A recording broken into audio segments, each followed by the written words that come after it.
introducción. No hay ciencia del alma sin bases metafísicas ni remedios espirituales a su disposición. Podría decirse que el único propósito de este volumen es simplemente el de apoyar y documentar esta declaración de Fridtjof Schuon, manifestada además elocuentemente por los siddhas, sabios y maestros de todos los tiempos y lugares.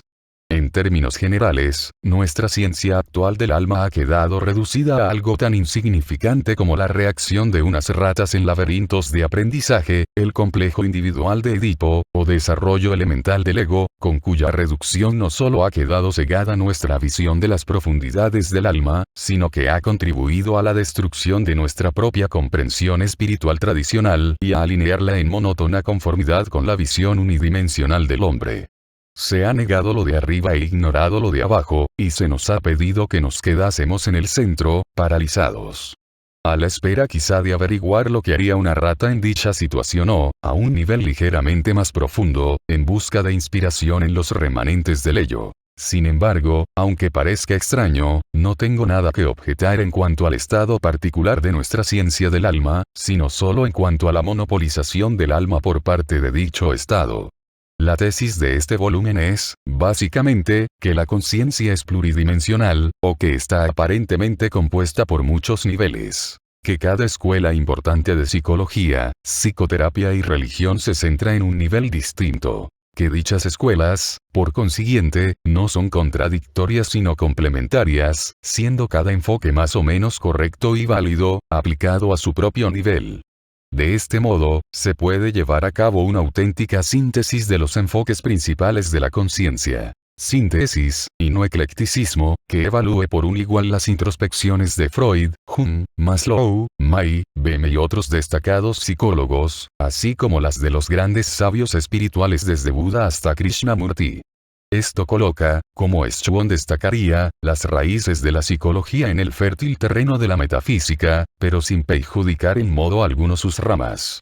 En estas páginas confío en que el lector hallará lugar para el ego, el superego y el ello, pero también para la totalidad del organismo, para el yo transpersonal y, finalmente, para la conciencia cósmica, fuente y apoyo de todo lo demás. Escribí este libro durante el invierno de 1973, aproximadamente cuando terminaba mis estudios de postlicenciatura. Evidentemente, desde entonces se han publicado muchos libros y artículos pertinentes e importantes, y mis propias ideas sobre la psicología del espectro han progresado considerablemente. Por ello, he agregado breves notas al texto, he incluido un cuadro bastante detallado en el capítulo 10 y he actualizado la bibliografía, a fin de abarcar algunos de esos descubrimientos recientes. En los 3 años que mediaron entre la redacción y la publicación de este volumen, tuve la suerte de encontrarme con bastantes personas dispuestas a ofrecer su tiempo, trabajo y apoyo a mis esfuerzos hasta entonces solitarios.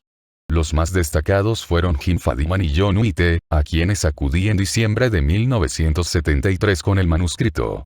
A Jim Fadiman le estoy profundamente agradecido por su inagotable entusiasmo, así como por sus esfuerzos para encontrar la editorial idónea para este libro. En cuanto a John White, es un hombre con un corazón inmenso.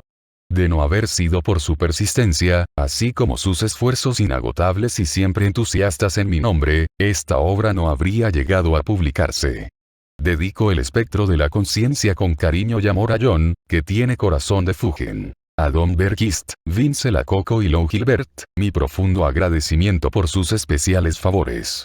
Mi cariñoso reconocimiento a Jerry Gilbert por haber seguido mis ideas y, durante mucho tiempo, haber sido prácticamente el único que las comprendía.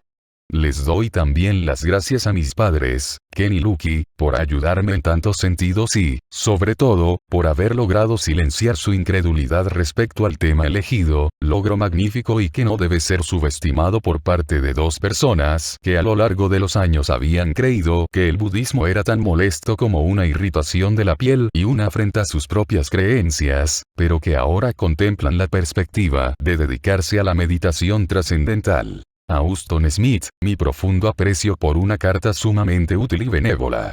A mi esposa, Amy, solo mi amor. Debo mucho a Rosemary Stewart y Clarence Pedersen, de la Theosophical Publishing House. No solo se mostraron amables y generosas con su apoyo y aliento, sino que hicieron todos los sacrificios necesarios para acomodar mis deseos e ideas en el producto final. Les debo muchísimo y jamás olvidaré su esfuerzo. Evidentemente, cualquier obra que pretenda ser una síntesis de las psicoterapias orientales y occidentales ha de quedar muy lejos de cumplir su cometido. Solo puedo decir que lo que figura a continuación es un breve esbozo, el bosquejo mínimo de este increíble espectro que denominamos conciencia. Aunque solo algunas ramas de nuestra ciencia del alma vuelvan a descubrir por este camino un acceso al arriba, o una apertura al abajo, esta obra habrá cumplido su cometido. Ken W. y L.V.R. Lincoln, Nebraska, septiembre de 1976. Primera parte: Evolución. Así que no podemos eludir el hecho de que el mundo que conocemos ha sido construido con la finalidad de verse a sí mismo. Pero para lograrlo, evidentemente debe antes dividirse por lo menos en dos estados, uno que ve y otro que es visto. G. SPNCR. BRWN. La conciencia, en su naturaleza original, es pura, tranquila y está por encima del dualismo de sujeto y objeto. Pero aquí aparece el principio de particularización y con la aparición de este viento de acción, se agitan las olas sobre la serena superficie de la mente. Ahora está diferenciada o en evolución hacia niveles superiores. D. T. Su Z o KI. Existe así una incesante multiplicación del inagotable uno y una unificación de lo indefinidamente muchos. He ahí los principios y fines de los mundos y de los seres individuales, expandidos desde un punto sin posición ni dimensiones y ahora sin fecha ni duración. ANANDAKCOMARASWAMI. 1. Prólogo. William James, en una muy conocida cita, afirmó lo siguiente: nuestra conciencia normal cuando estamos despiertos no es más que un tipo especial de conciencia, separada por una finísima película de otras formas potenciales de conciencia completamente distintas. Podemos pasarnos toda la vida sin sospechar siquiera su existencia, pero apliquemos el estímulo necesario y se manifestarán en toda su amplitud. Ninguna descripción del conjunto del universo que deje dichas formas de la conciencia en el completo olvido podrá ser definitiva. La cuestión estriba en cómo considerarlas. En todo caso, nos impiden hacer un balance prematuro de la realidad. El propósito de esta obra es facilitar un marco para dicha descripción del universo. Ahora bien, este marco es, primordialmente, una síntesis de lo que, en general, aunque con cierta vaguedad, suelen denominarse enfoques orientales y occidentales para la comprensión de la conciencia. Y debido a la naturaleza extraordinariamente amplia y compleja de ambos enfoques, esta síntesis es, por lo menos en ciertos aspectos, deliberadamente simple.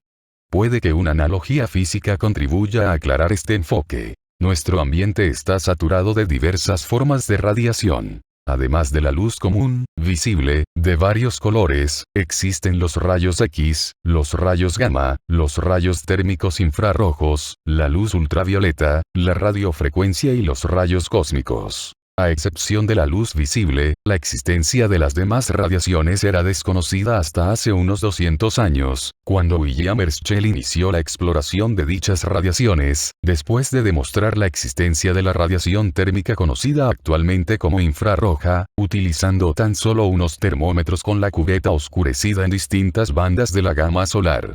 Poco después del descubrimiento de Herschel, Ritter y Wollaston, sirviéndose de instrumentos fotográficos, detectaron la radiación ultravioleta y a finales del siglo VI, con la utilización de diversas técnicas e instrumentos, se había demostrado experimentalmente la existencia de los rayos X, los rayos gamma y las radiofrecuencias. Todas estas radiaciones, a nivel superficial, son muy distintas entre sí. Los rayos X y los gamma, por ejemplo, tienen una longitud de onda muy corta, lo que los convierte en sumamente potentes y capaces de afectar gravemente los tejidos biológicos.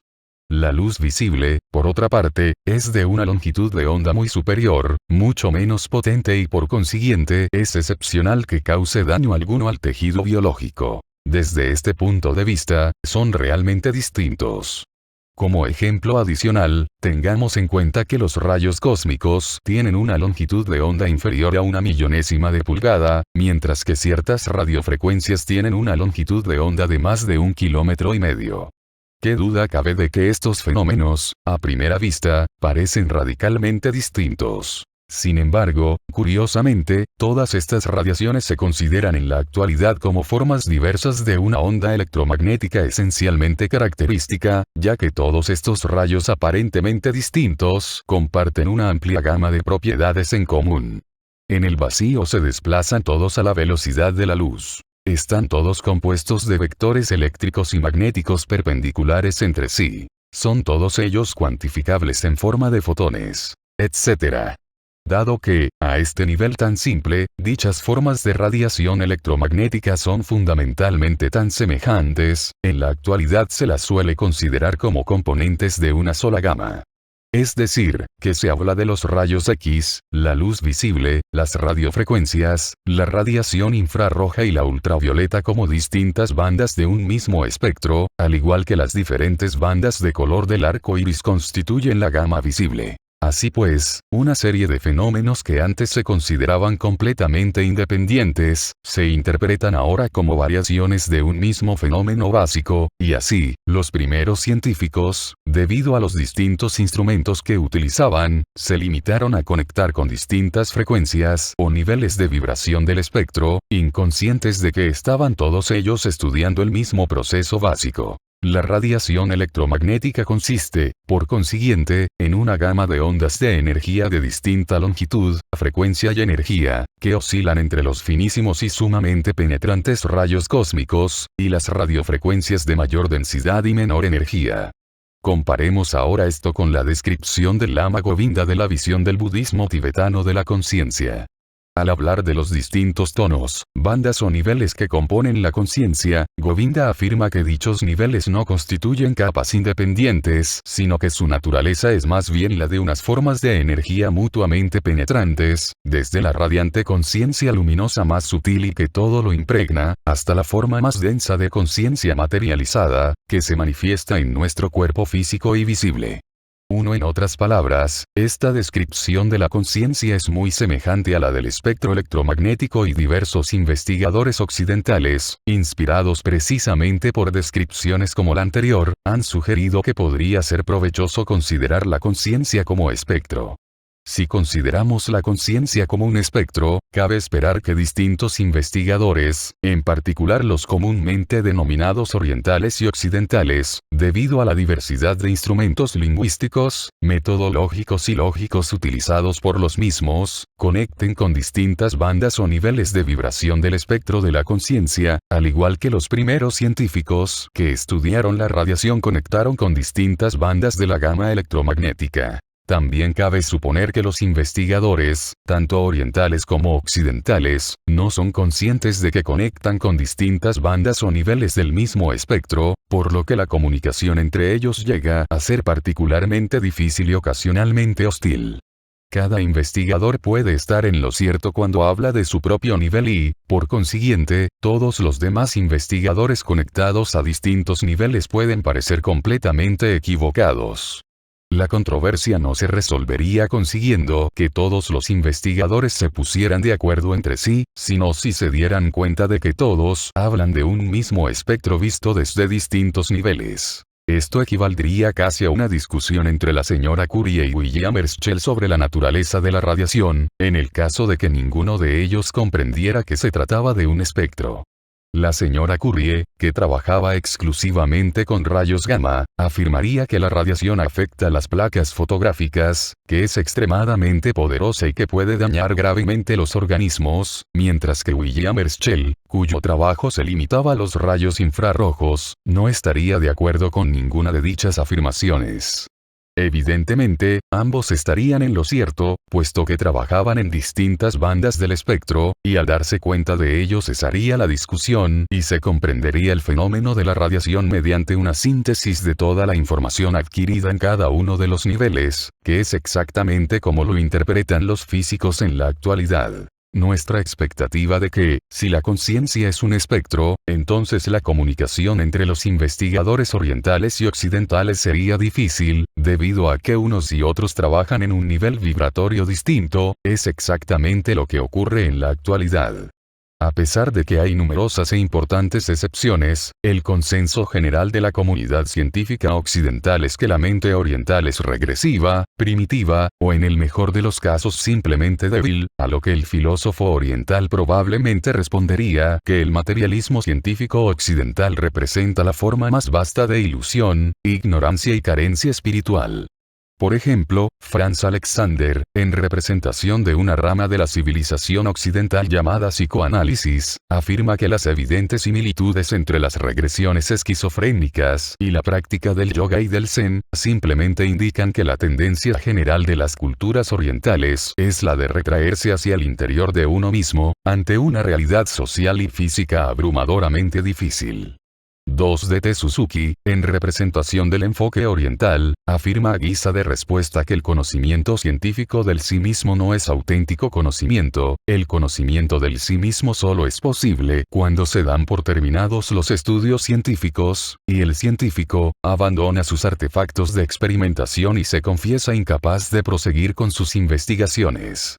3. Siguiendo con la analogía, este tipo de discusiones abunda debido a que cada investigador habla de y desde una banda diferente del espectro de la conciencia. Sin embargo, si se dieran cuenta de ello, dejarían de discutir, ya que solo cabe sustentar legítimamente una discusión cuando ambos participantes hablan en el mismo nivel. Estas discusiones se verían sustituidas, en su mayor parte, por algo parecido al principio complementario de Bohr. La información procedente de distintos niveles vibratorios de las bandas de la conciencia, aun siendo a nivel superficial tan diferentes como los rayos X y las radiofrecuencias, se integrarían y sintetizarían en un solo espectro, un arco iris único. El hecho de que cada enfoque, cada nivel, cada bando no fuera más que un componente del conjunto de las bandas, no comprometería en absoluto la integridad ni el valor de los niveles individuales, ni el de la investigación realizada en cada uno de dichos niveles. Por el contrario, cada banda o nivel, como manifestación particular del espectro, solo es lo que es en virtud de las demás bandas. El color azul no es menos hermoso por el hecho de existir junto a los demás colores del arco iris, y su propio color depende de la existencia de los demás colores, ya que si el azul fuera el único color que existiera, seríamos incapaces de verlo.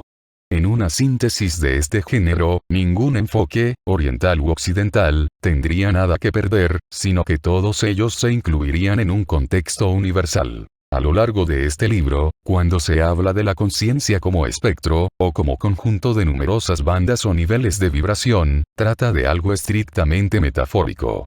Hablando con propiedad, la conciencia no es un espectro, pero resulta útil describirla como tal, a efectos de comunicación e investigación.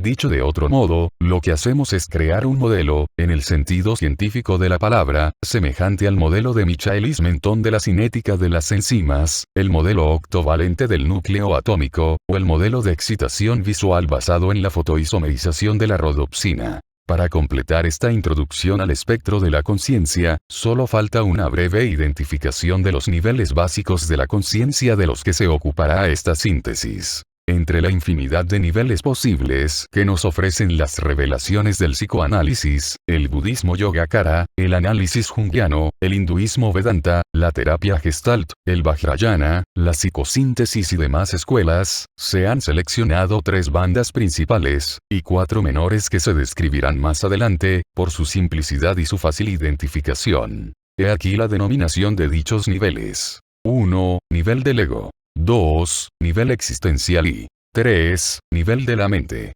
Las bandas inferiores reciben los nombres de transpersonal, biosocial, filosófica y niveles de las sombras. La naturaleza de esta síntesis comenzará a comprenderse cuando nos demos cuenta de que numerosos investigadores de la conciencia han estudiado dichos niveles desde puntos de vista ligeramente distintos y, por consiguiente, uno de nuestros objetivos consiste en tamizar y coordinar sus conclusiones. Por ejemplo, el Dr. Hubert Benoit se refiere respectivamente a estos 3 niveles como conciencia objetal, nivel subjetal de la conciencia y nivel del principio absoluto.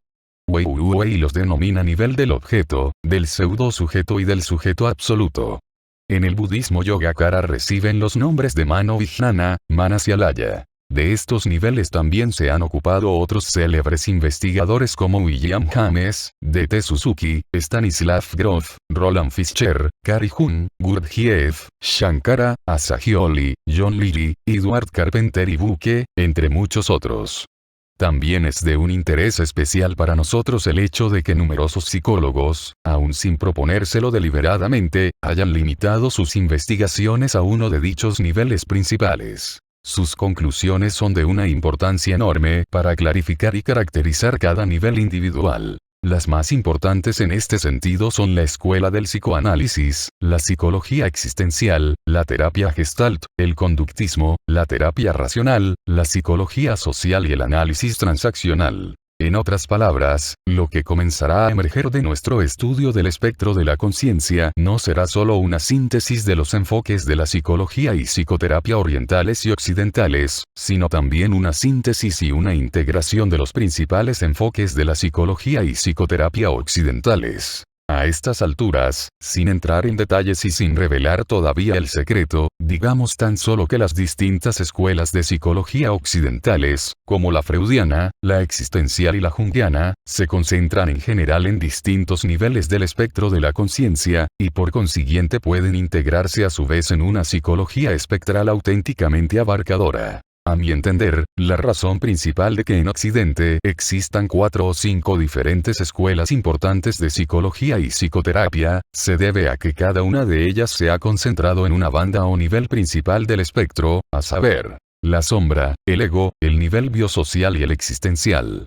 La relación entre dichas escuelas es en realidad complementaria, y no antagónica o contradictoria, como generalmente se supone. Estoy convencido de que esto quedará perfectamente claro con el desarrollo de este estudio. Conste que esta síntesis no pretende en modo alguno resolver los conflictos que existen en la actualidad dentro de un mismo nivel. Como, por ejemplo, en el caso de que, al nivel del ego, alguien que padece angustia fóbica de hablar en público, debe dirigirse al psicoanalista o al psicólogo conductista. Solo con el transcurso del tiempo y de la experimentación llegaremos a deslindar el mérito respectivo de cada enfoque. Sin embargo, el propósito de esta síntesis es responder a preguntas como la siguiente. ¿Me siento generalmente desgraciado en la vida? ¿Debo recurrir a la psicoterapia o al budismo mahayana? En este caso, la respuesta sería la siguiente. Es perfectamente libre de recurrir a ambos, ya que se concentran respectivamente en distintos niveles y, por consiguiente, no existe ningún conflicto fundamental entre ambos. El nivel del ego es aquella banda de la conciencia que abarca nuestro papel, la idea que tenemos de nosotros mismos, nuestra imagen, con sus aspectos consciente e inconsciente, así como la naturaleza analítica y discriminatoria de nuestro intelecto, de nuestra mente. El segundo nivel principal, el nivel existencial, incluye la totalidad de nuestro organismo, tanto somático como psíquico, y por consiguiente comprende nuestro sentido básico de la existencia, de nuestro ser, unido a nuestras premisas culturales que en muchos sentidos moldean esta sensación básica de la existencia. Entre otras cosas, el nivel existencial constituye la referencia sensorial de la imagen que tenemos de nosotros mismos. Es decir, lo que uno siente cuando evoca mentalmente el símbolo de su propia imagen. Constituye, a fin de cuentas, la fuente persistente e irreducible de un concienciamiento individual independiente. El tercer nivel básico, que aquí denominamos mental, es el conocido comúnmente como conciencia mística, y comprende la sensación de ser fundamentalmente uno con el universo. Así como el nivel del ego incluye la mente, y el nivel existencial incluye la mente y el cuerpo, el nivel mental incluye la mente, el cuerpo y el resto del universo. Esta sensación de ser uno con el universo es mucho más común de lo que uno podría inicialmente imaginar, ya que, en cierto modo que intentaremos aclarar, constituye la base esencial de todas las demás sensaciones. En resumen, el nivel del ego es lo que uno experimenta cuando se siente padre, madre, abogado, ejecutivo, norteamericano, o asume cualquier otro papel o imagen. El nivel existencial es lo que uno siente bajo la imagen de uno mismo. Es decir, la sensación de una existencia orgánica total, la convicción profunda de que uno existe como sujeto independiente de todas sus experiencias. El nivel mental, como intentaremos demostrar, es exactamente lo que uno siente en este mismo momento antes de sentir cualquier otra cosa. la sensación de ser uno con el cosmos. El nivel del ego y el existencial unidos constituyen nuestra sensación general de ser un individuo autoexistente e independiente, y este es el nivel al que se dirigen la mayoría de los enfoques occidentales. Las escuelas orientales, por otra parte, suelen mostrar un mayor interés por el nivel mental, eludiendo así por completo los niveles egocéntricos. En pocas palabras, el propósito de las psicoterapias occidentales es el de reparar el yo individual, mientras que los enfoques orientales se proponen trascender el yo. Así pues, cuando nos encontremos en los niveles egoico o existencial, vale la pena aprovechar los modelos existentes, predominantemente occidentales, encaminados a la creación de un ego sano, la integración de proyecciones, la asimilación de impulsos y deseos inconscientes, la realineación estructural de nuestras posturas corporales, el hecho de aceptar la responsabilidad de nuestra existencia en el mundo, tratar con la neurosis y encaminamos a nuestro máximo potencial como individuos. Pero si deseamos ir más allá de los confines del yo individual, encontrar un nivel de la conciencia todavía más rico y generoso, aprendamos entonces de los investigadores del nivel mental, en su mayoría orientales, que se ocupan del concienciamiento místico y de la conciencia cósmica. Es por cierto evidente que los enfoques orientales y occidentales pueden utilizarse por separado, como ocurre en la actualidad, pero también debería quedar claro que se pueden utilizar de un modo complementario. Es probable que muchos partidarios exclusivos de los enfoques orientales ridiculicen el propósito de crear un ego sano, alegando que el ego en sí es la propia fuente de todo sufrimiento en el mundo y que, por consiguiente, un ego sano supone en el mejor de los casos una contradicción y, en el peor, un chiste cruel. Desde su nivel de conciencia están en lo cierto y, en dicho contexto, estamos plenamente de acuerdo con sus afirmaciones. Pero no nos precipitemos. Incluso desde el punto de vista hindú, la vida es un ciclo de involución y evolución del yo absoluto, y se reconoce que, con toda probabilidad, la mayoría de nosotros viviremos esta vida como un Jivatman, o ego aislado, aunque ilusorio, enfrentado a un universo desconocido. Es precisamente en dichos casos en los que las psicoterapias occidentales pueden ofrecer una liberación por lo menos parcial del sufrimiento que supone el hecho de vivir como Jivatman, y no hay razón para no utilizarlas en dichos casos. Imaginemos, por ejemplo, a un hombre de negocios maduro, generalmente satisfecho de la vida, padre de 2 hijos y que goza de éxito en su profesión, que acude al terapeuta con pequeños síntomas de angustia y tensión. Si todos los terapeutas, siguiendo las enseñanzas de los maestros orientales, reaccionaran ante dichos casos con sugerencias como: querido señor, usted padece una angustia metafísica básica por el hecho de no comprender que es fundamentalmente uno con Dios, todos los pacientes huirían de las consultas de los psicólogos en busca de un buen médico. La inmensa mayoría de la gente, especialmente en la sociedad occidental, no está preparada, dispuesta o capacitada para seguir una experiencia mística, ni es conveniente empujarla a dicha aventura. Un simple asesoramiento encaminado a la integración de proyecciones a nivel egoico bastará en la mayoría de dichos casos.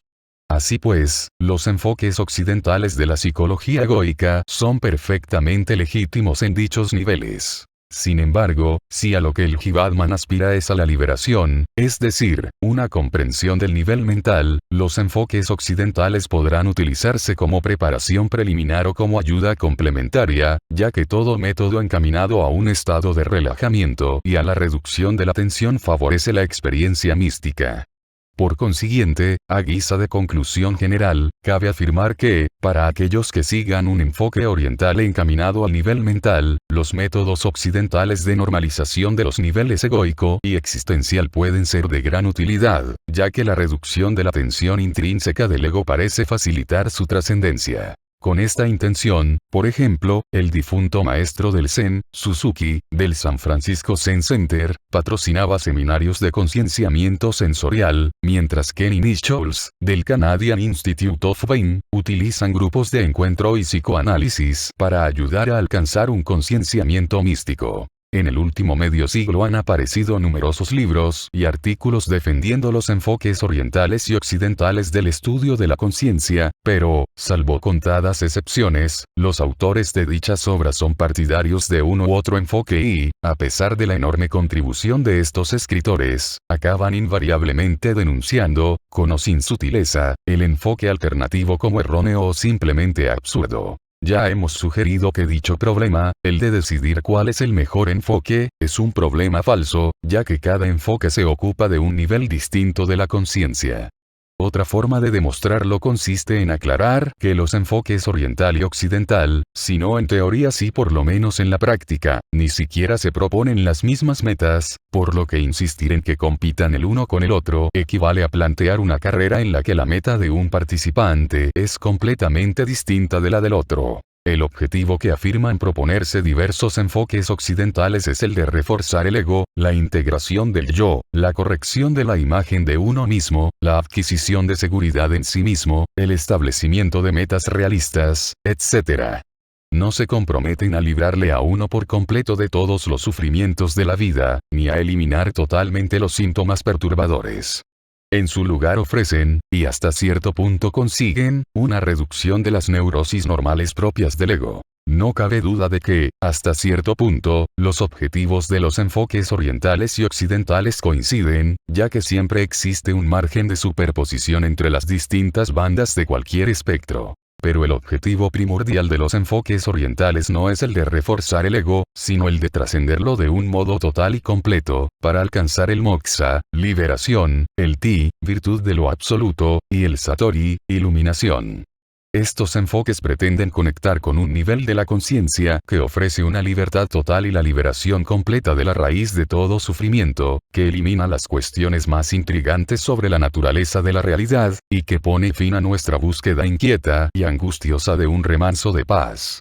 Los enfoques orientales y occidentales son, por consiguiente, asombrosamente dispares, pero ello no debe sorprendernos ya que los objetivos son distintos porque también lo son los niveles. Dicho esto sobre la naturaleza de los enfoques orientales, muchos occidentales adoptan una actitud reticente o condescendiente, debido a que, según sus prejuicios, las disciplinas orientales no son más que el desatino de una mente confusa, que oscila entre la ofuscación de una locura intermitente y formas avanzadas de esquizofrenia.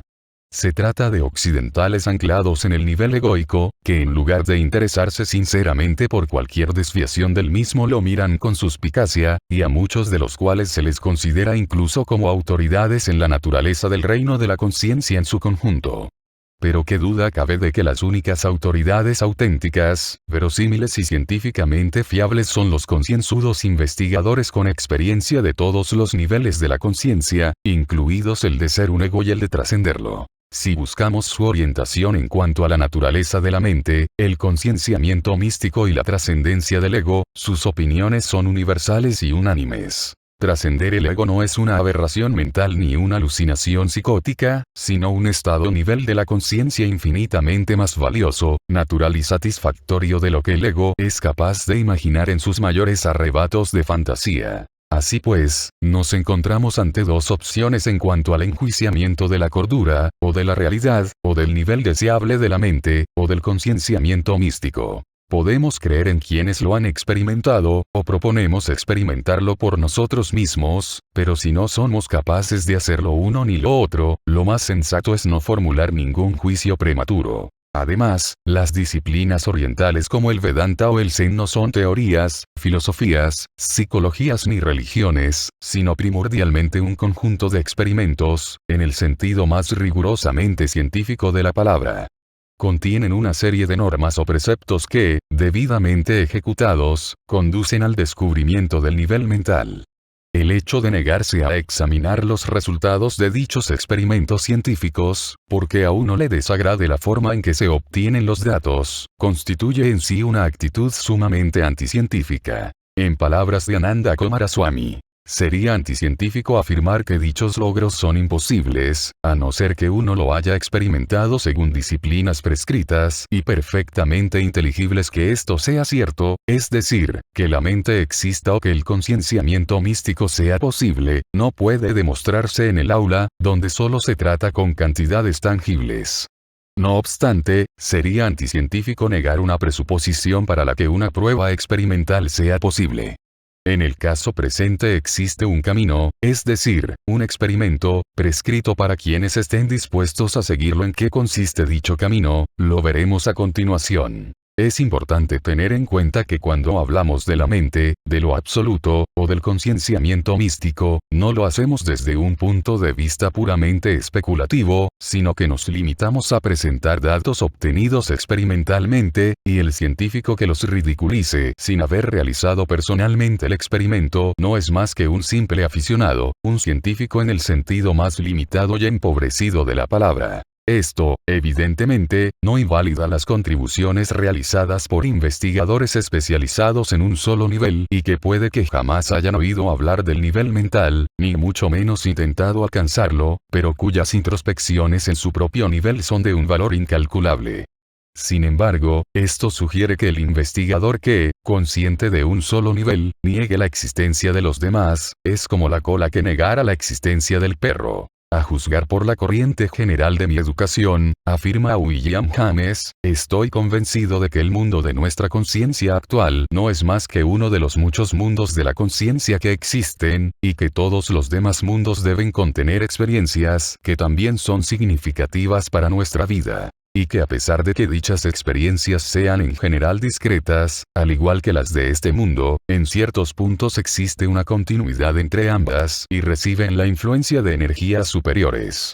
El hecho de mantenerme fiel, en mi capacidad limitada, a esta supercreencia parece que me ayuda a ser más cuerdo y verdadero. Evidentemente, podría adoptar la actitud del científico sectario e imaginar que el mundo de las sensaciones, de las leyes científicas y de los objetos es todo cuanto existe. Pero cuando lo intento, se dispara esa alarma interior que me susurra pamplinas. El fraude no es más que fraude, aún revestido de términos científicos, y la expresión total de la experiencia humana, cuando la observo objetivamente, me impulsa ineludiblemente más allá de las limitadas fronteras científicas. Shankara, el célebre divulgador de Advaita Vedanta, enfoque hindú al nivel mental, extraído y sistematizado por los Upanishads, los Brahma Sutras y el Bhagavad Gita, creó el concepto de subración, que será de un valor considerable para proseguir en esta línea de pensamiento. En palabras de Eliot de Utsch, la subración es el proceso mental a través del cual se reevalúa algún nivel de la conciencia anteriormente estimado, debido a que ha sido cancelado, o por lo menos se ha colocado en un contexto diferente, con la experiencia de un nuevo nivel de la conciencia. 6. En términos generales, todo aquel que experimente el nivel mental practica la subración respecto de los niveles egoico y existencial. Es decir, queda profundamente convencido, por razones que con frecuencia es incapaz de explicar plenamente ni siquiera articular, de que el nivel mental es de algún modo más real, más básico y más significativo que los demás. El grado de convicción de esta experiencia es tan extraordinario que puede que ahora considere que los demás niveles de la conciencia, como el egoico y el existencial, son completamente irreales, ilusorios y quiméricos. Tomemos, por ejemplo, este conocido fragmento de las memorias de Tennyson. Una especie de trance que frecuentemente he experimentado despierto, ya desde mi infancia, cuando estoy completamente a solas. Generalmente me ocurre después de repetir mi propio nombre 2 o 3 veces en silencio, hasta que de pronto, como si emergiera de la intensidad de la conciencia de la individualidad, la propia individualidad parece disolverse y esfumarse en un ser ilimitado. Y no se trata de un estado de confusión, sino del más claro entre los claros, del más seguro entre los seguros, del más insólito entre los insólitos, completamente ajeno al alcance de las palabras, donde la muerte es una imposibilidad casi irrisoria y la pérdida de la personalidad, si eso era, no parece una extinción, sino la única vida verdadera. Si nos proponemos explorar este nivel, no nos queda otra alternativa, por las razones antes expuestas, que la de considerar debidamente este género de declaraciones y las experiencias a las que hacen referencia. En palabras del doctor en biofísica John Legge, en una exploración científica de cualquiera de las realidades internas, sigo los siguientes pasos metaprogramáticos, entre los que se encuentra, al hallar un nuevo nivel de la conciencia. Construir un modelo que incluya la antigua realidad y un nuevo camino más sucinto y abarcador. Por dolorosas que sean las revisiones de dichos modelos, es preciso asegurarse de que incluyan ambas realidades. Esto, sin embargo, supone otro problema para el honrado escéptico que jamás ha experimentado el nivel mental, ya que una cosa es admitir la existencia del concienciamiento místico de dicho nivel y otra muy distinta que se le plantea a uno que este es el único nivel real, o única vida verdadera, y que de algún modo su adorado ego no es más que un sueño. Pero Shankara, así como todos los demás investigadores de dicho nivel, insisten que lo que habitualmente denominamos nuestro yo es una mera ilusión. Ahora bien, esto no es tan alarmante como parece a primera vista. William James define el yo humano como la suma total de todo lo que puede denominar suyo, no solo su cuerpo y sus poderes psíquicos, sino su ropa y su casa, su esposa e hijos, su reputación y obras, sus tierras y caballos, su yate y su cuenta bancaria. Un biólogo iría todavía más lejos y afirmaría que el yo humano, su ser real, lo constituye la totalidad del campo orgánico ambiental, por la simple razón de que para el biólogo no existe un yo independiente de un medio ambiente. Incluso el gran sociólogo George Mead comentó que el campo o emplazamiento de cualquier mente individual dada debe extenderse hasta la actividad social que constituye sus extremidades, y por consiguiente dicho campo no puede estar limitado por la piel del organismo individual al que pertenece. Gregory Bateson, autor de la teoría del doble vínculo de la esquizofrenia, afirma que el único yo real lo constituye el conjunto de la red cibernética del hombre más la sociedad más el ambiente, y además sugiere que lo experimentamos así. Por consiguiente, basándonos solo en dichas opiniones, la sensación de ser un ego aislado en los confines del cuerpo es solo media verdad, y el hecho de creer que eso es totalmente cierto no es más que una ilusión. Si no hemos experimentado personalmente la mente, pero admitimos la posibilidad de su existencia, no nos queda más remedio que aceptar la esencia de las revelaciones sobre dicho nivel que nos brindan sus investigadores, incluida la de la naturaleza ilusoria del yo y la absoluta y única realidad de la mente. El nivel de la mente, sea cual fuere el nombre que se le otorgue, según sus investigadores es lo que hay y todo lo que hay. Esto, sin embargo, agrega una nueva función a esta síntesis. A saber, el intento de describir la creación aparente, es decir, ilusoria, o evolución de los niveles convencionales de nuestra conciencia desde o a partir del nivel de la mente, de un modo en cierto sentido similar al de un físico que describiera la óptica de un prisma que crea un arco iris a partir de un rayo de luz blanca. Pero esto no es en realidad una evolución de la mente a través del tiempo, como aclararemos más adelante, sino una evolución aparente o ilusoria de la mente en el tiempo, ya que la mente propiamente dicha es eterna y atemporal. En otras palabras, contemplamos la conciencia desde el punto de vista del momento actual absoluto, lo que convierte esta síntesis en una interpretación psicológica de la filosofía perenne. Es, por consiguiente, presa ineludible de las paradojas, contradicciones lógicas y desconcertantes afirmaciones características de tales interpretaciones, por la simple y sublime razón de que, a fin de cuentas, el nivel mental no es una idea sino una experiencia intensamente íntima, tan próxima a nosotros que se escabulle a través de la red de las palabras. Y esta es la razón por la que hemos hecho hincapié en que tratar de la conciencia como espectro era una simple metáfora o analogía que nos permite describir cómo es la conciencia, pero no lo que es, ya que ello va, más allá de palabras y símbolos, hasta lo más recóndito de la experiencia espiritual del individuo, que no se puede analizar intelectualmente sin entrar de algún modo en contradicciones lógicas. He aquí, por consiguiente, una breve introducción al espectro de la conciencia. Dada la actual superabundancia de técnicas, métodos, escuelas, filosofías y disciplinas psicológicas, el auténtico problema, tanto para el terapeuta como para el ego, consiste en descubrir una similitud ordinal, una lógica interna, un hilo de continuidad en esta vasta complejidad de sistemas psicológicos distintos y frecuentemente contradictorios. Utilizando el espectro de la conciencia como modelo, puede que se llegue en realidad a demostrar dicha similitud ordinal oculta, ya que a través de dicho modelo se logra integrar en el estudio de la conciencia, y de un modo bastante coherente, no solo las escuelas principales de la psicoterapia occidental, sino los generalmente conocidos como enfoques orientales y occidentales.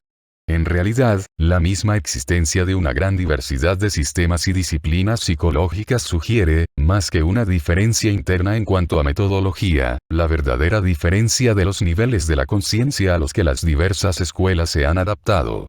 Si algo de verdad hay en el espectro de la conciencia y en las grandes tradiciones metafísicas que coinciden con su tema principal, 13 pasa a ser inmediatamente evidente que cada una de dichas escuelas de psicoterapia, tanto las orientales como las occidentales, se ocupa primordialmente de un nivel distinto del espectro. En términos generales podemos por consiguiente afirmar que los campos principales de la psicoterapia oriental y occidental se ocupan de diferentes niveles del espectro, y que dichas escuelas no tienen por qué preocuparse excesivamente de cuál es el enfoque correcto para el estudio de la conciencia humana, ya que cada uno de ellos está más o menos en lo cierto en cuanto a su propio nivel. Por consiguiente, una psicología auténticamente integradora y compaginadora puede y debe servirse de las introspecciones complementarias procedentes de cada una de dichas escuelas psicológicas. Dada nuestra voluntad experimental de investigar todos los niveles de la conciencia, desembocamos en la filosofía perenne, ya que en realidad no se trata de una filosofía basada en la especulación, sino de una experiencia basada en uno de nuestros niveles de la conciencia, el mental.